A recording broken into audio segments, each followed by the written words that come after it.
Bismillahirrahmanirrahim. Assalamualaikum warahmatullahi wabarakatuh. Alhamdulillah, syukur kita kehadrat Allah Ta'ala dapat cikgu meneruskan PDPR pada hari ini. Cikgu harap anak-anak semua sihat dalam lindungan Allah Ta'ala, insya-Allah. Okay, anak-anak, hari ini cikgu teruskan PDPR cikgu di dalam subjek Muamalat, pelajaran yang kelima yang bertajuk Al-Laqit. Okey, sebelum cikgu teruskan, marilah kita sama-sama membaca doa. Semoga kita dilindungi oleh Allah dan semoga kita mendapat ilmu yang berkat, insya-Allah. A'udzubillahi minasyaitonirrajim. Bismillahirrahmanirrahim. Alhamdulillahirabbil alamin. Wassalatu wassalamu ala sayyidina Muhammad asyrafil mursalin wa ala alihi wa sahbihi ajma'in. Allahumma iftah alaina hikmataka wanshur alaina min khazaini rahmatik ya arhamar rahimin. Rabbana syrah lana sudurana wa yassir lana umurana wa ala alihi wa sahbihi ajma'in. Amma ba'd. Okey anak-anak, cikgu akan teruskan pelajaran muamalat yang bertajuk Al-Laqit. Sebelum ini pada 27 hari bulan 7 2021 cikgu telah menerangkan pengertian apa itu Al-Laqit, sampailah sifat-sifat pemungut Al-Laqit. Hari ini cikgu akan teruskan pelajaran kita pada muka surat 32 dan 33. Okey, nanti semak ya. Okey. Hari ini cikgu akan terangkan iaitu tanggungjawab hakim terhadap pemungut yang bukan ahlinya.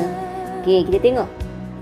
Tanggungjawab hakim kepada pemungut yang bukan ahlinya. Okey, sebelum ni kita dah belajar sifat pemungut Al-Laqit itu. Al-Laqit tu apa? Okey, Al-Laqit, okey kita throwback balik. Al-Laqit itu ialah memungut ataupun menjumpai ataupun memelihara anak kecil ataupun orang yang kurang siuman ataupun orang gila yang kita jumpa di tepi jalan. Apa dia? Iaitu kanak-kanak ataupun orang gila yang dibuang di tepi jalan. Itu mana Al-Laqit. Okey. Kita pun dalam mempelajari sifat-sifat Al-Laqit tu mestilah Islam, merdeka, mukallaf, adil dan cerdik kan? Okey, apakah hari ini kita akan belajar apakah tanggungjawab hakim kepada pemungut yang bukan ahlinya, bukan keluarganya. Okey, iaitu wajib hakim mengambil laqit tersebut yang dipungut bukan ahlinya. Apa hukumnya? Wajib hakim mengambil laqit yang dipungut oleh kanak-kanak ataupun orang gila ataupun orang fasik, yang ini pelaku dosa besar, ataupun seseorang itu ditegah pengurusannya atas ataupun orang kafir. Jika laki itu dipungut, itu Islam kerana mereka bukan ahlinya untuk memungutnya. Jadi wajib hakim mengambil laki tersebut. Kalau yang menjumpainya itu adalah orang kafir ataupun yang menjumpai laki itu adalah orang yang melakukan dosa besar. Jadi hakim wajib mengambil anak tersebut ataupun orang gila itu daripada orang-orang yang bukan ahlinya. Maksud kat sini yang bukan ahlinya tu, yang menjumpainya tu ialah orang kafir, bukan orang Islam tau. Okey, kita teruskan lagi. Okey, tanggungjawab hakim terhadap pertelagahan pemungut Al-Laqit jika berlaku pergaduhan. Okey, nanti boleh semak muka surat 32. Apakah hukumnya jika dua orang yang menjumpai Al-Laqit berebut-rebut hendak memungut Al-Laqit tersebut? Dia jumpa bayi. Hakim bolehlah memberikan kepada salah seorang antara mereka mengikut pertimbangan ataupun kepada orang lain selain daripada mereka berdua. Jika dua orang yang menjumpainya itu berebut, hakim boleh membuat keputusan. Di sini hakim boleh membuat keputusan. Hakim boleh beri kepada orang yang menjumpai tadi tu, ataupun hakim boleh beri kepada orang lain. Jika berlaku pertelagahan. Pertelagahan ni apa? Bergaduh. Dia tengok, dia jumpa baby tu comelnya. Baby kan comel. Putih, gebu, cantik. Jadi geram dengan baby tu. Jadi bila orang jumpa baby, dia berebut-rebut kan. Jadi di sini hakim memainkan peranan. Hakim boleh ambil baby tersebut dan hakim boleh membuat keputusan. Sama ada nak memberi kepada orang yang jumpa tu tadi, ataupun dia boleh beri kepada orang lain, ataupun dia beri kepada Jabatan Kebajikan Masyarakat. Okey, itu tanggungjawab hakim bila berlaku pertelagahan. Okey, kita tengok yang kedua. Jika lakit itu dipungut oleh salah seorang daripada kedua mereka yang jumpa tu tadi, hakim hendaklah menghalang pihak yang seorang lagi daripada merebutnya. Jika yang menjumpa tu dua orang, hakim nak bagi pada siapa? Contoh orang yang pertama. Okey, orang yang kedua tu tak boleh lah nak sibuk-sibuk nak merebut juga. Jadi di sini pun hakim memainkan peranan. Dia kena bagi tahu pada orang yang kedua, baby ni aku dah bagi kepada orang yang pertama. Okey, faham anak-anak? Jika lelaki telah dipungut oleh salah seorang daripada mereka, hakim hendaklah menghalang pihak yang seorang lagi daripada merebut-rebutnya. Okey, kita tengok yang ketiga. Jika lelaki yang dipungut oleh dua orang yang sama taraf keahliannya, maka untuk memeliharanya dan memelihara hartanya, didahulukan yang kaya daripada yang fakir, dan dahulukan yang adil daripada yang mastur. Ini tersembunyi adilnya. Kalau yang menjumpainya, jika dipungut oleh dua orang yang sama taraf, maksudnya dua-dua sama, ada yang kaya, ada yang miskin. Okey, jadi di sini hakim perlu mendahului oleh orang yang kaya. Orang yang kaya. Lepas tu kalau ada yang menjumpainya tu adalah orang yang adil, ataupun orang baik ataupun orang jahat lah. Mesti dalam kampung tu mesti kenal kan. Orang ni bersifat baik, bersifat santun, bersifat lemah lembut. Setengah orang yang jumpa ni dia bersifat kasar, suka suka berjalan sana sini, suka melepak-lepak. Jadi hakim dah tahu sifat-sifat yang memungut tersebut kan. Jadi dahulukan orang yang adil ataupun orang yang baik. Okey, seterusnya kita tengok yang keempat. Jika berlaku pertelagahan, apa yang perlu buat?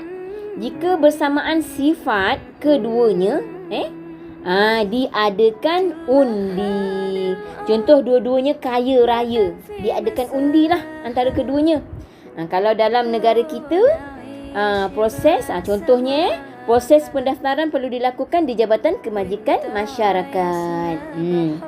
Jika bersamaan sifat keduanya, hendaklah diadakan undian antara keduanya. Siapa yang kena buat undi lah, ataupun minta undi masyarakat sekampung tu.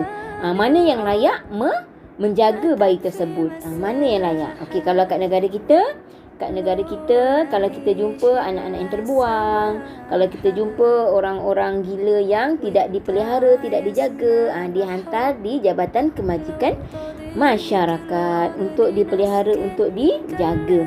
Dan nanti kalau ada orang ibu bapa yang tidak dikurniakan anak, dia akan memohon anak angkat di Jabatan Kemajikan Masyarakat. Macam-macam proses lah yang akan dilalui di situ.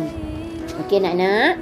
Jadi jelaslah kalau berlaku pergaduhan, perkelahian ataupun pertelagahan, merebut laki. Apa itu laki? Kanak-kanak yang dijumpai ataupun orang gila. Jadi hakimlah yang memainkan peranan. Okey. Cikgu kita teruskan pelajaran di muka surat 33. Hukum memindahkan al-laqid. Apakah hukum memindahkan al-laqid? Okey, kita tengok di sini. Yang pertama, tidak harus dipindahkan. Lakit yang dijumpai oleh orang negeri ataupun pekan, iaitu balad negeri lah. Pada pekan atau dusun atau kampung, tidak harus dipindahkan ke pedalaman. Jika dijumpai orang negeri ataupun pekan ataupun dusun ataupun kampung ke pedalaman, tidak harus dipindahkan. Tidak harus ni maknanya tidak wajib lah. Kalau jumpa, tak boleh pindahkan kat negeri lain. Kalau dia jumpa dekat Benut, tidak harus lah. Dekat Benut jugalah dia duduk. Okay, itu hukum tidak harus dipindahkan. Hukum yang pertama, jika dijumpai orang negeri ataupun pekan ataupun dusun ataupun kampung ke pedalaman. Kita tengok hukum yang kedua. Harus. Yang kedua hukum harus. Okey, memindahkan al-Lakit ke negeri lain ada syarat rupanya. Okey, ada 2 syarat. Syarat yang pertama, ada perhubungan berita. Syarat yang kedua, selamat perjalanan. Okey, tadi yang mula-mula hukum yang pertama tidak harus kan dipindahkan ke negeri lain. Kalau nak pindahkan boleh rupanya. Kita tengok hukum yang kedua, boleh tapi ada syarat. Apa syarat dia? Iaitu ada perhubungan berita. Yang kedua, selamat di perjalanan. Okey, kita tengok yang ketiga. Okey, sebelum tu cikgu nak terangkan tadi yang kedua ni. Jika tiada kedua-dua syarat di atas, maka ditegah memindahkannya. Tak boleh pindahkan al-Lakit tersebut ke negeri lain. Walaupun perjalanan ke tempat itu kurang daripada jarak yang mengharuskan solat qasar.